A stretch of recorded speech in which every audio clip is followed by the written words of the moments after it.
Kaixo, egunon. Bueno, bideo honen helburua izango da bez araubide simplifikatuan dauden pertsonen kuotak nola kalkulatzen diren saltzea, bale? Ikusi dugu teorian badaudela bezaren erregimen desberdinak eta eta horietako batzuk dira erregimen simplifikatua edo araubide simplifikatuak, bale? Orduan, guk hemen izango duguna izango da, kasu honetan, badaukagu kafetegi bat, bai? Hemen informazio guzti hau etortzen da orden ministerial baten. Hau urtero aldatu egiten da, bale? Hau da, agian hemen agertzen diren zenbateko hauek ez dira hurrengoko urtean edo erabiliko. Orduan, hau komenigarria da errebisatzea. Baina, bueno, guzti hau etortzen da legez, bale? Orduan, demagun, lehenengoko ariketa honetan, badugula kafetegi bat, bale? Hemen jartzen du, jardura kafetegia, eta orduan, orden ministerialaren barruan, badaude epigrafe desberdinak.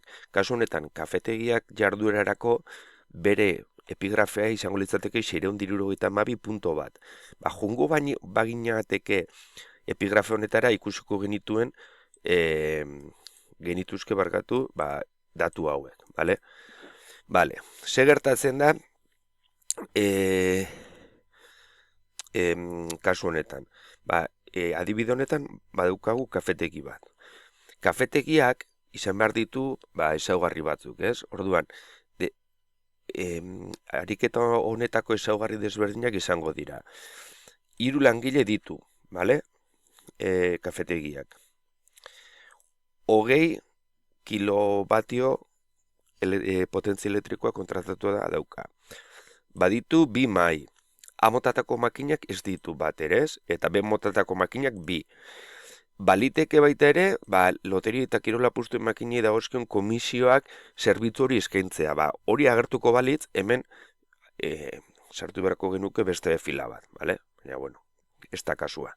Orduan, lehen da bizi, egingo duguna da, kalkulatu enpresa honek, edo, bueno, kafetegi, bueno,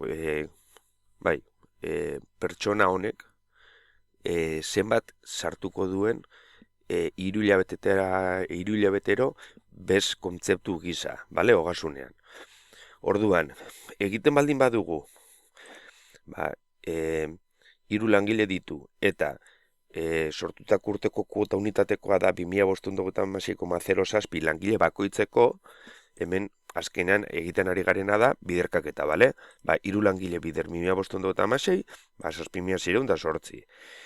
20 kilobatio kontratatu ditu eta kilobatio bakoitzeko 124 euro sortzen baldin bada kuota bezala, guztira 2.980 euro izango dira, bale? Orduan, guzti hau egiten dugun eta batuketa 11.885,13 da, bale? Zer esaten digu enuntziatuak? Pertsona honek sartuko duela konturako sarrera bezala 4%, bale? 4% 3 hilabete bakoitzean, bai? Orduan, egiten duguna da 11.885,13 da kalkulatu duguna, honen 4% zenbat da, bale? Eta da 435,81. Hori da, berak 3 hilabete bakoitzean sartzen duena, bale? Edo deklaratzen duena bez gisa. Orduan, klaro, lehenengoko 3 hilabetetan kuota berdina kalkulatu, ordainduko du. Eta gero, laugarren 4 hilabetekoan egingo duena da ajuste bat, bale? Eta ze ajuste egingo du? Orain ikusiko dugu benetan zenbat sartu beharko zuen bezgiza ogasunean. Vale? Eta horren arabera ikusiko dugu berak sartutakoa eta berez legez sartu beharko lukeena, ze desberdintasun dagoen bi zifra horien artean, vale? Orduan badakigu berak sartu ditula lehenengoko hiruhilabetean, bigarren hiruhilabetean eta hirugarren hiruhilabetean 475,81, vale?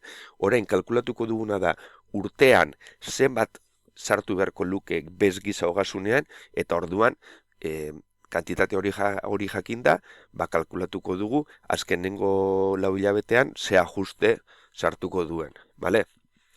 Vale, orduan, orden ministerial honetan, esaten digu epigrafe honetan, epigrafe honetan dauden establezimentuak edo jarduerak 13% sortuko dutela bez gisa, vale? Orduan, 13% hori ze zifra den oinarrian, lehen kalkulatu dugun 11.895,13 euro hoietan, vale? Orduan, gutxieneko kuota, hau izango da 1.556,37 urtekoa, bai? Hori izango da urte betean gutxienez kafetegi honek ordaindu beharko lukeena bez gisa. Vale. Hori alde batetik gutxieneko kuota, eta bestalde batetik kalkulatuko dugu eragiketa arrutengatik sortutako beza, vale? Orduan, izango dugu, hau alde batetik gutxieneko kuota, eta orain kalkulatuko du ikusten duzu, A eta B, vale? Orduan hemen, eragiketa arrutengatik sortutako kuota, lehengo zenbaki berdin hau. Ondasun eta zerbitzu arruntetu jasandako bez kuotak, hau da, kafetegi honek ordaindu behar izan ditu faktura batzuk, bai? Kafearenak edo argindarrerenak, eta hor, berak jasandu bez bat. Zenbateko beza jasandu? 9.330, bale? Orduan, berak sortu du bez hau, baina jasandu bez hau, bale?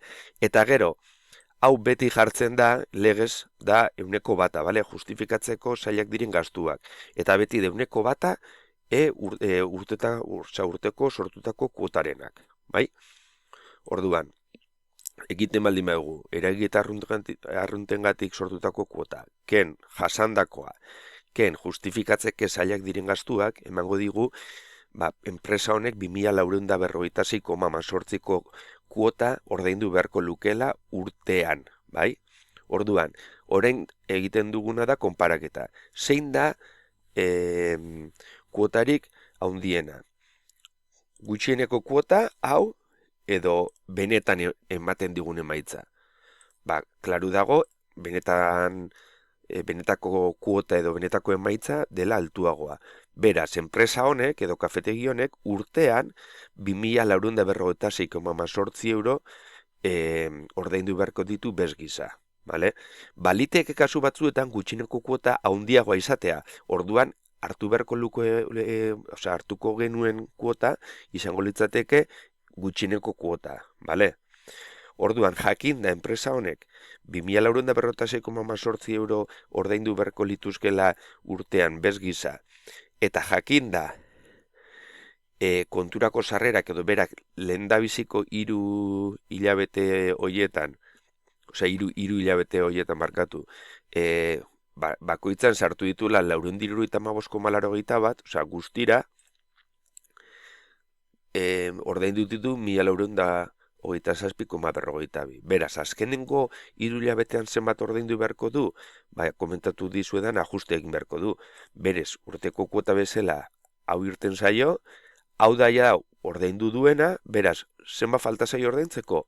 Hauxe. Bai? Vale.